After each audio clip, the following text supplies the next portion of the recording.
Volume of Solids of Revolution, Part 2. So we're going to look at a problem here. Find the volume of a solid with circular base of radius 4 and cross sections are squares perpendicular to x-axis. The first thing we want to do is we want to draw the solid, and the base is circular base. Well, that does not look like a good circle. Guess it's too early in the morning. All right, so base is a circle and the radius of the base is 2. So this is 2, this is 2, this is -2, and this is -2. And the cross sections are squares perpendicular to x-axis. That's really important to pay attention if they're perpendicular to x-axis or they're perpendicular to y-axis, because that's going to decide the width of your cross section. So if the cross section is perpendicular to x-axis, the width will be, the radius is 4, so that's not, radius is 4, okay? Let's correct that. This is x-axis, this is y-axis. First thing I need to worry about is finding the side of the square. We did a similar problem. I'm going to start with equation of circle, and the width is delta x, width of cross section. Width of cross section is delta x, so I need everything in terms of x.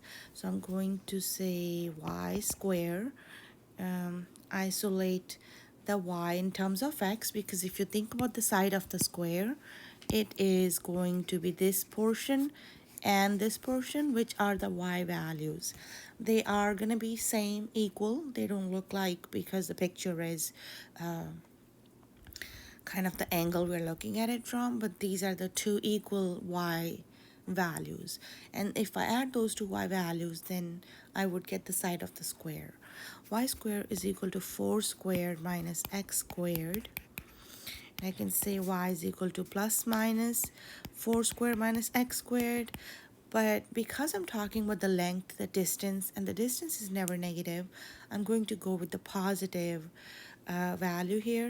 So side of square will be 2 times that square root of 4 squared minus x squared. This will be the side of square, 2 square root of 4 squared minus x squared.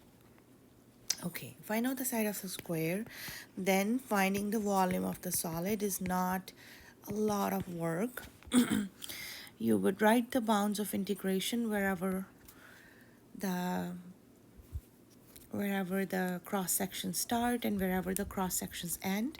They start at -4 and they go up to +4. The area of one cross section is 2. I'm going to write it as 16. Side squared, so this was one side. If I square the side, then I do have the area of cross section, and multiply with the width of cross section is dx, because we're integrating, so that term becomes the operator dx. The delta x turns into dx, and I'm going to 128 minus 128 divided by 3. You can check with the calculator, evaluate this definite integral. Okay, the next problem, find the volume of a square base pyramid whose base has a side 4 centimeters and the height of pyramid is 7 centimeters. Okay, so I have a square based pyramid here. Actually, we can do this problem without calculus, because we know how to find volume of a pyramid.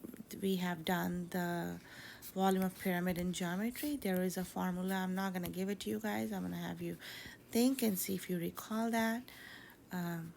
But right now, I'm going to use the volume.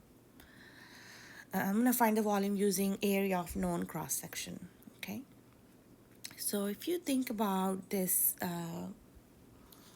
this shape, the cross section, okay, the cross sections are going to be, cross sections are going to be squares. So imagine First of all, I just want to say the axis origin is here, just to make my life easier. And then if I draw a cross section, would be, that's the cross section I'm talking about. Width of slice would be delta y here, right? It's over the y-axis.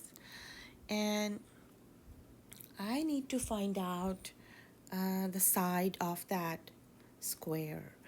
Let's see what is given to me. I'm told that the base has a side 4, and I'm also told that the height of the prism is 7. Height of the prism is 7, the base has a side 4. Okay, so let's see, we can use similar triangles here because I want to find side of the square.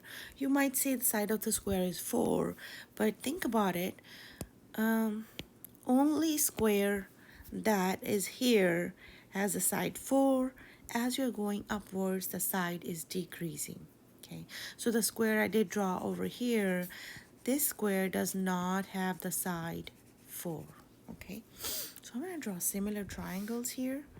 I'm just drawing the front face of the pyramid here.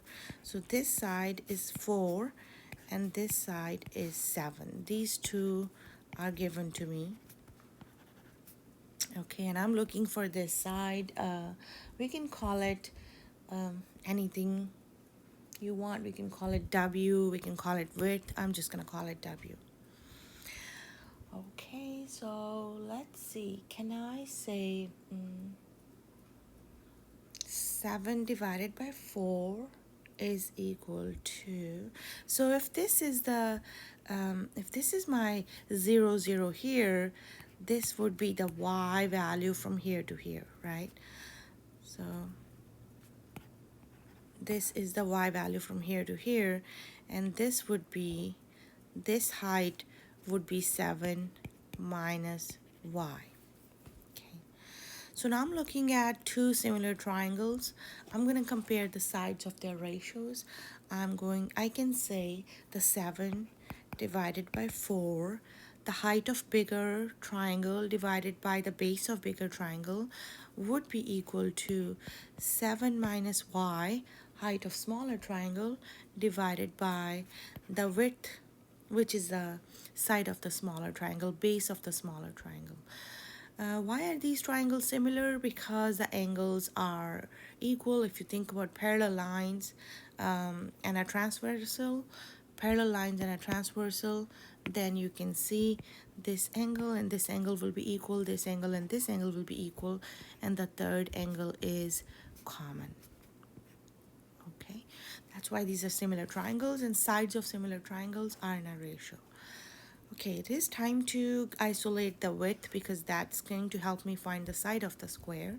So if I get the W by itself, then I have 7 minus y times 4 divided by 7, which is the width of my square, or the side of my square. This is the side of square. Well, if you have side of square, then volume of solid is not too far from us now. So volume of the solid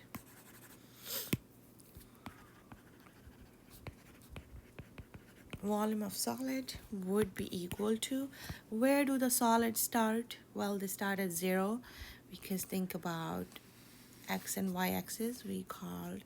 So they start at 0 and they go up to 7.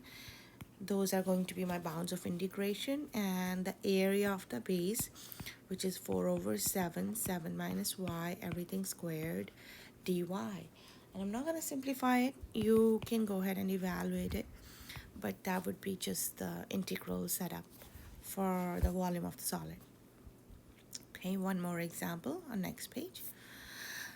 Find the volume of the solid enclosed by y equals e to the power x, x equals 0, and x equals 2, whose cross sections are perpendicular to x-axis and squares perpendicular to x-axis. Okay, let's go ahead and draw the shape first. Y equals e to the power x. X equals 0 is here, and x equals 2 is here. Okay, so that is my base, and on this base I do have squares. Okay, so we have squares and they are perpendicular to x-axis. All right, let me try using a slightly different color to draw now. Okay, so we have squares here,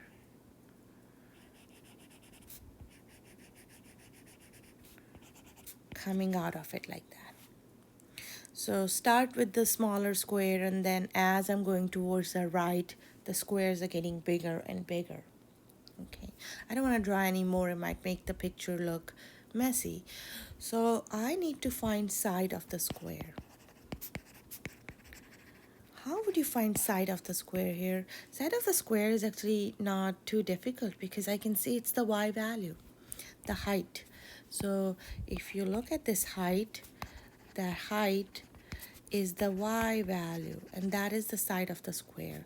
So y value is equal to side of the square. Okay, side of the square is the y value, which is equal to width of the slice or width of the cross section is in terms of delta x. We want everything in terms of x. All the integral, the whole integral will be in terms of x. Side of square is a y value. We want it in terms of x, and that we already have that relationship. Y is equal to e to the power x. So this is the side of the square. Area of square would be equal to e to the power x squared, which is e to the power 2x. Okay, and now I need to write down volume of one cross section. Volume of one cross section, that would be the area times delta x, the width of the cross section. And now we are ready to write volume of the whole solid. Volume of the solid would be equal to wherever your solids start. They start at 0 and they go all the way up to 2. You can think about squares coming out like that. Lots of them parallel to each other. Okay, so starting at 0, going all the way up to 2, and then area of the square, and the delta x becomes operator dx when we integrate all those little volumes. And the integral of e to the power 2x is e to the power 2x divided by 2, going from 0 to 2. Turns out to be e to the power 4 over 2 minus e to the power 0, and that e to the power 0 is 1. So that's what is the volume of this solid.